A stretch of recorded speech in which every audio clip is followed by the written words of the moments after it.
So welcome back to another video here on the channel, and I finally got me a haircut. So yeah, enough of my random talk. Let's get into the video. So as the title says, I will be reviewing Friday the 13th, the original 1980, and the 2009 reboot, remake, or sequel, my personal favorite. And before I get into the video, make sure you smack the like button, play, subscribe, make sure you hit that bell to know when I go live or even upload a brand new video. Shout out to Jared Robertson. He has actually been reviewing all of these Friday the 13th movies. I decided to pick up on where I left off on this franchise because I didn't finish it. So yeah, I'm going to go ahead and start off. So Friday the 13th, let's start off with Friday the 13th. Now I do talk a lot, so I apologize. But before I do go any further, if you like these type of reviews where I combine two movies in one, let me know in the comments below. So yeah, let's go ahead and get into the video. So Friday the 13th, 1980. Obviously, Jason Voorhees is not in this. The killer is Pamela Voorhees. The opening of the film is set in 1950. Leading up to present day, Camp Crystal Lake, and these teenage counselors go out and they go to Camp Crystal Lake and they all get killed off by this mysterious killer. Obviously, like I said, it's not Jason, it's Pamela Voorhees. The ending is pretty good. The ending is pretty solid, but I've always had a bone to pick with this original Friday the 13th movie. I've always had a bone to pick. I've always had a huge bone to pick.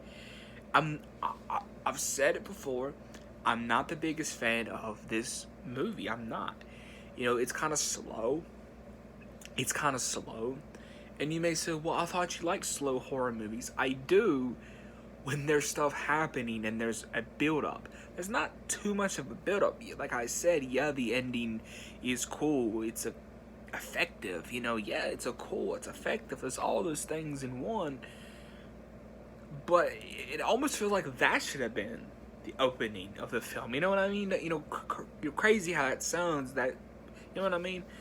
The positives of the things that I like by Friday the 13th in 1980 is, well, the kills are pretty good.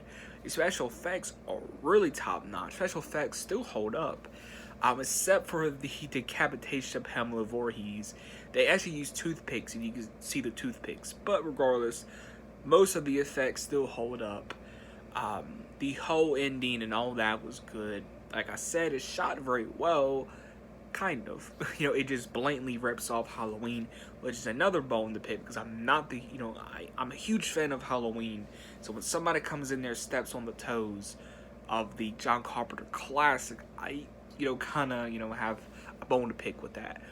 And I think overall, Friday the 13th, I do, the thing is, I do respect Friday the 13th, 1980.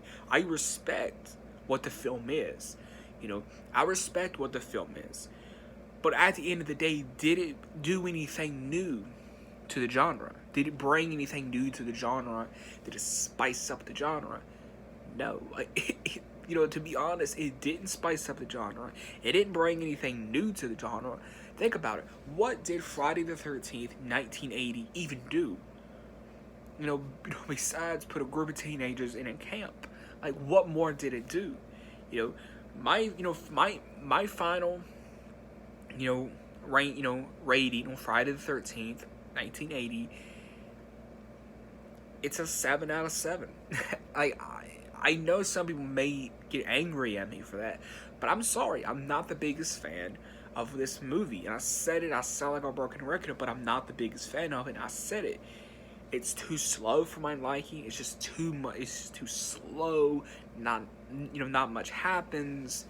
It just kind of almost. It just feels boring sometimes. Like, I don't know. It just feels boring to me sometimes. But yeah, the next one that I will be reviewing for you guys is Friday the 13th, 2009. My personal favorite out of the whole franchise. This is off topic. My favorite Friday the 13th movies is the final chapter, Jason Lives, where has a whole cool Alice Cooper soundtrack.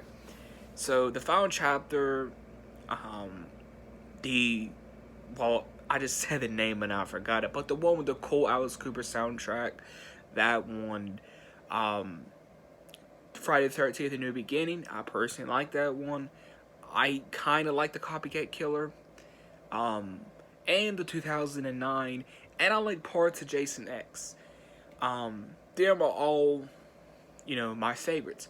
Off topic again, I don't consider Friday the 13th, not Friday the 13th. I don't consider Freddy versus Jason a Freddy movie. That's why every time I rank this franchise, I do not put it in this franchise, because I feel like Freddy versus Jason, to me, the Jason character is soft rebooted in that specific film, and I have many reasons for that. I may actually make a video on it, which I think would be an interesting video. But regardless, yeah. So yeah, them are my personal favorite Friday the 13th movies. The final chapter, the one with the Alice Cooper score. I love the remake. I like parts of Jason X, and I like The New Beginning. So the next one that I will be reviewing, as the title says, I am reviewing 1980s and the 2009. Friday the 13th, 2009, like I said, this is my personal favorite and will always be number 1 or number 2 in my ranking. Maybe I kind of spoiled the ranking. But the ranking, I'm not gonna lie, the ranking is not to like August or September. But yeah. Anyways, Friday the 13th, 2009, this is my favorite Friday the 13th movie. I remember getting the DVD back in 2009. I still have that DVD. I remember getting the DVD on my birthday back in 2009. I remember seeing the trailers for this movie. I was really young, so obviously, like, I couldn't go to the theaters to see it, but I wish I was able to go to the theaters to see this movie back then.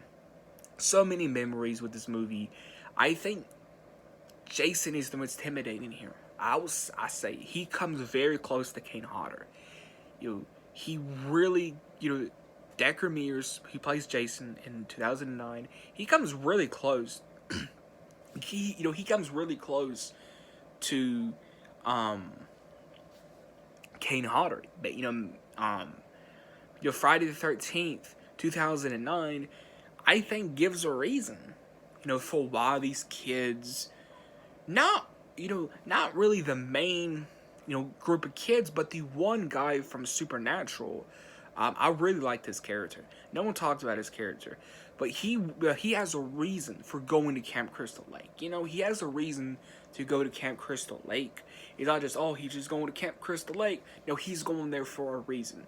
And I love the opening scene. I love the opening scene where you think these are the group of characters, and they all get killed off. I want another slasher movie to do that.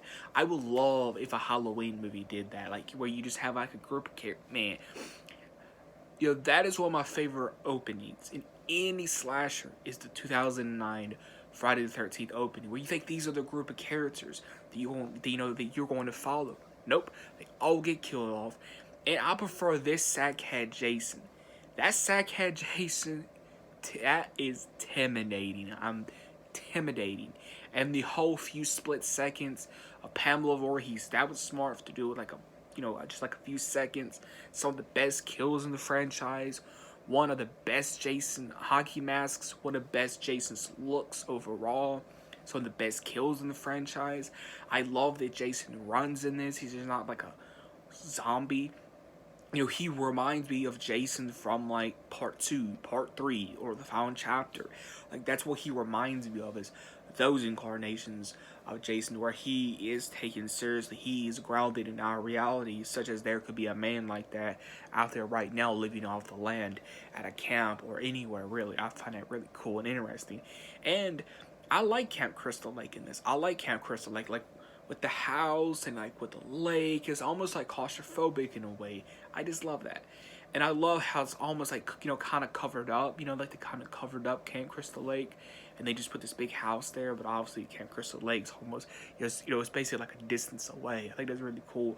The cinematography is the best in the franchise. This is the best cinematography, the best score, dare I say, close. It's close to one of the best scores in the whole franchise. That thing too may make some people mad. Yes, part one and part two has an iconic score, and yeah, the early Friday the 13th movies have a really good score, and that was that one Friday the 13th movie with the Alice Cooper, which was really cool. But this really has never, this franchise has never had a franchise that's really stood out. And the 2009 remake, as obviously I'm talking about, had a score that stood out and just chilled you to the bone. After all these years, it still chills me. Like it's one of those rare scores that still get under my skin. And you hear that, you just hear it and go, that's Jason.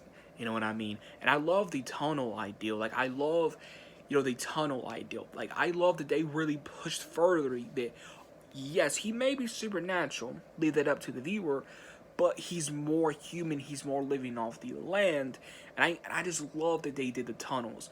If they ever make another Jason movie or show, whatever they do, if they make another Friday the 13th movie or show, like I just said, I really want them to incorporate the tunnels, and that was really cool. And Decker Mears, he has to come back in another Friday the 13th movie. He has to.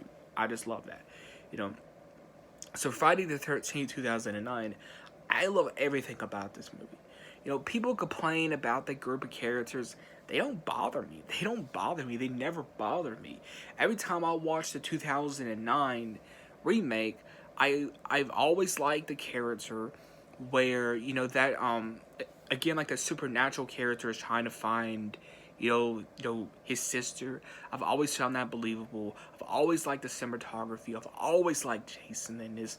I've always loved this Friday the 13th movie. It's always been one of my favorites, and I've said this many times here on the channel. I prefer this one over the original. I prefer this one over part 2.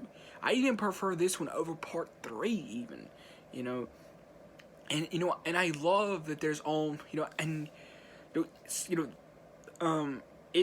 this one thing bothers people. When Jason kidnaps this girl, that bothers people. It don't bother me, because again, it's all, in every Friday the 13th movie, you can kind of say it's almost a remake anyway, you know what I mean? And I've always said that Friday the 13th is one of those franchises where you can actually go in and do something different and really go like, oh, you know what I mean? Like actually shock people, and really switch it up, because there's only really 2 horror franchises where it's a playground, and that's Friday the 13th, and that's Texas Chainsaw. Those are 2 horror icon franchises where, to me, it's a playground. You can really do whatever. Yeah, it's gonna make people upset. Yeah, it's not gonna bother people, and people are gonna like it. Jason kidnapping that girl never bothered me. I've always found it interesting. Like, you know what I mean? I've always went, to that ideal of Jason kidnapping a girl. I just always went, to that ideal. But Friday the 13th, 2009, I love this remake. I love this Friday the 13th movie. My personal favorite. I prefer it over the original, and I prefer it over part 2. So if you enjoyed the video, hit that like button, please subscribe, hit that bell, and I'll see you guys in the next video. Let me know in the comments below. Let's have a discussion in the comments below. Do you prefer the original Friday the 13th, or do you prefer 2009's Friday the 13th, or do you... I can't talk, apologize. Do you prefer the original or the 09 Friday the 13th, and why do you prefer one over the other?